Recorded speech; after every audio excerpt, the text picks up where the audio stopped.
Hey y'all, welcome to a new vlog. It is your girl Sharnae the Great, aka Rara Avis, aka Think It Ain't On Me. I kid. But no, for real. Welcome back, y'all. Let me tell y'all, that retrograde took your girl out. But it's okay, it got me more aligned than before. And I am back, honey. And I am way better. And I am ready to share more content with y'all. So look, I'm finna get right into it. Welcome to Living in Paris Part 1. You dig? So on the weekends, I tend to allow the natural light to wake me up. But do not let that sun fool y'all. It's a good 40 degrees outside. And that is beyond cold for a Floridian like me. Okay? That's too much. So this day I got to kick it with my girl from ABS. Her name is Natalie. Make sure y'all go check out her YouTube channel as well. I'm going to tag it down below. But either way, she invited me on a tour of the Musée de Cluny, which is a few blocks away from the Notre Dame. And it is filled of Gothic architecture, which is something that I've been interested in since I was a kid. One of my fave pastimes to do while I'm in Paris is to literally gaze at the sky, especially in the middle of the day when the sun is really beaming through the clouds. It just puts me in such a mood. It reminds me of how grateful I am to be in such a space as this at the age of 22, honey. Yes, ma'am. Enjoy that skyline. Enjoy them buildings. Enjoy the people looking at you, staring at you because you're recording things. It's okay to bask. Live your life. So after a long day of just vibing, I linked up with my Libra besties. So y'all gonna see her. She be my left hand, right hand, left toe, pinky toe, all that while I was in Paris. Okay? She really held it down. And honestly, what is a Virgo without a Libra and a Libra without a Virgo? Like how? How? Either way, we got invited to this club called Duplex. So basically, it was a huge welcome to Paris party that is hosted by a side note. This happens to us everywhere we go. We just cannot enjoy being us beautiful women anywhere.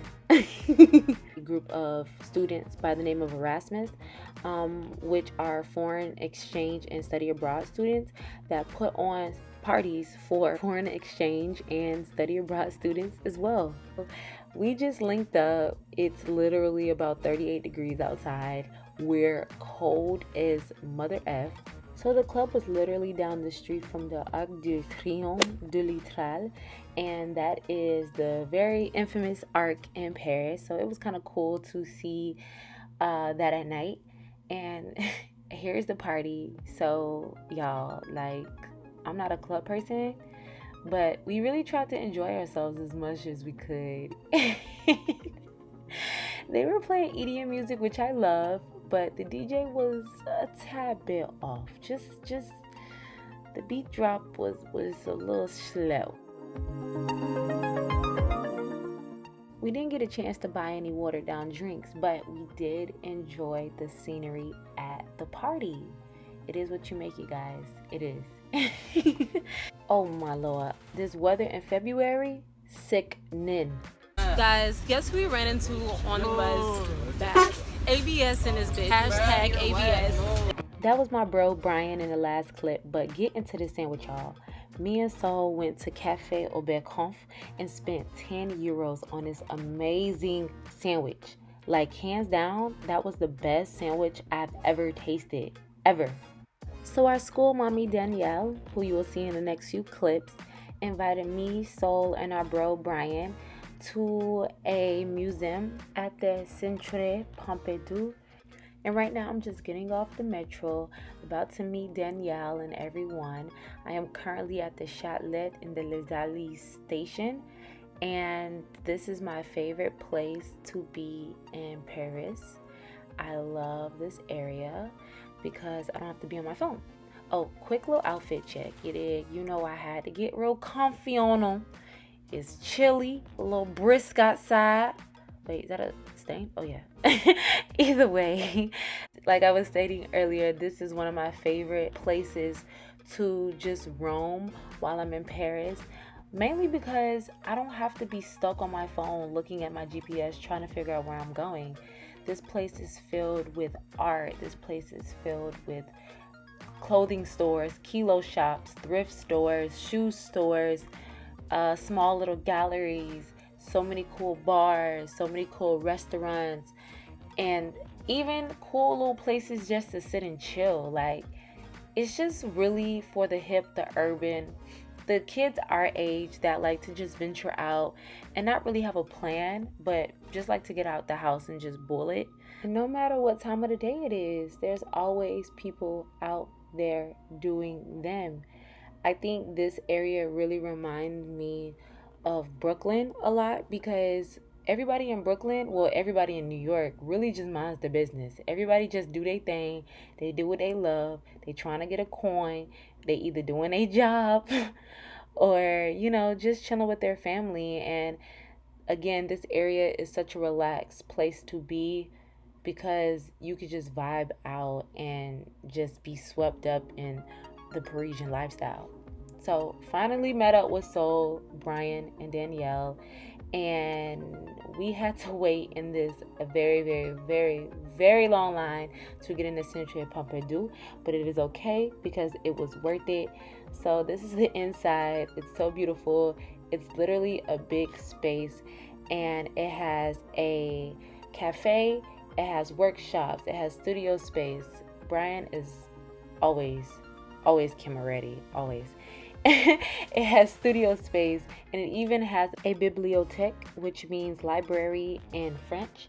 And I definitely utilized that library a lot during my stay here. So yeah, I really love this place. It's so cute and inviting. And here goes Brian again. He's such a goon. I love it. But oh, there's mommy Danielle. I love her, y'all. She's my Virgo mom. Like, literally, it was too many Virgo and Libras in a space. We was literally all vibing out or all irritating each other. It was either or. It was either or. So to get to the exhibition, we had to go up flights and flights and more flights of escalators that basically overlooked Paris. It was such an amazing view, but it low-key put me in the mindset of a grown-up sized Chuck E. Cheese tunnel, but instead of actually crawling on our knees, we just actually walk up escalators for a few miles. The escalators were inside of tubes, and I just like the way that it was formatted. It looked like a science experiment. Like, it looked like something that was unfinished on the outside. I know that probably doesn't make any sense, so if you're in Paris, definitely go to Centre Pompidou. It's in the 4th arrondissement, and the arrondissement basically means a borough, so it's like Brooklyn, Bronx, Harlem in New York. Something similar to that. So listen, y'all, when y'all go there, take a step back and look at it from afar. It's definitely something to see. It's so beautiful and I love it. Level 5. That's just very modern. Very. Yeah, that's like the first when you're all the offices. Yeah, very modern.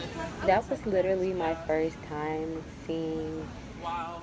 the Eiffel Tower. like how they Like, keep it, though, the fact like that that. it's just so big and I'm not even that close to it was crazy.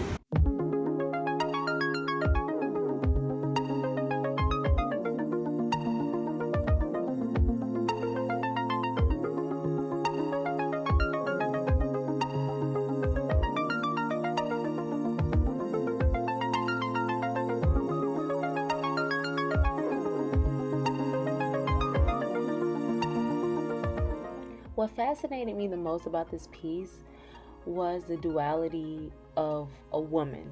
The fact that she could be both feminine and masculine, and just seeing within her appearance, her muscular arms and broad shoulders and muscular thighs just emphasizes that yes, women can be very coy, but women can also be very strong, very resilient, and very courageous as well.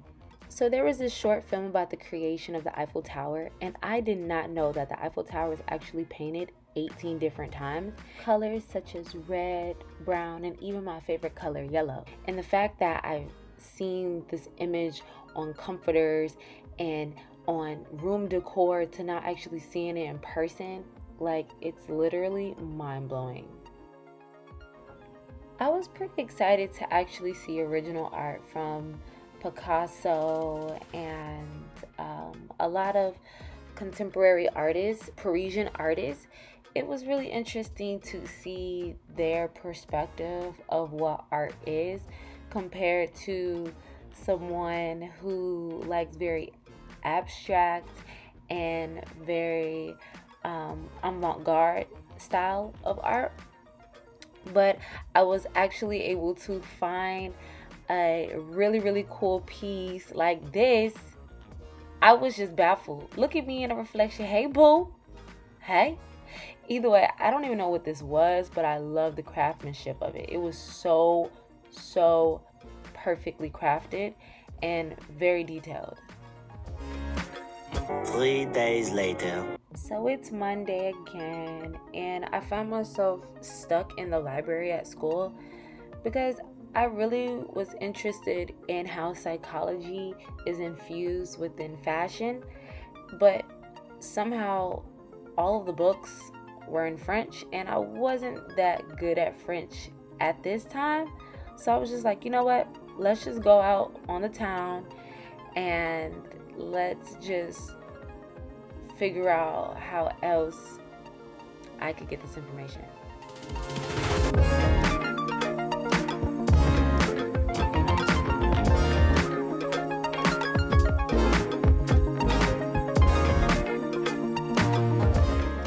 We ended up in the 8th arrondissement, which is pretty far from where our school is in Louis Blanc, and somehow we found ourselves in the Louis Vuitton store.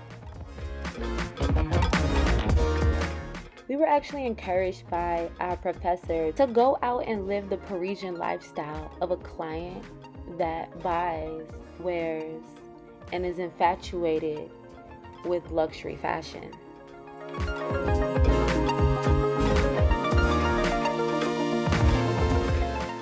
So because my major while I was studying abroad was luxury fashion, I got the chance to actually put to use what I was learning in class in these stores, as I actually pretended to be a client wanting this bag, wanting this shoe, and it was actually pretty fun. So I decided to go grocery shopping in the middle of a snowstorm. But this was my first time ever seeing snow in my life. I was so hyped.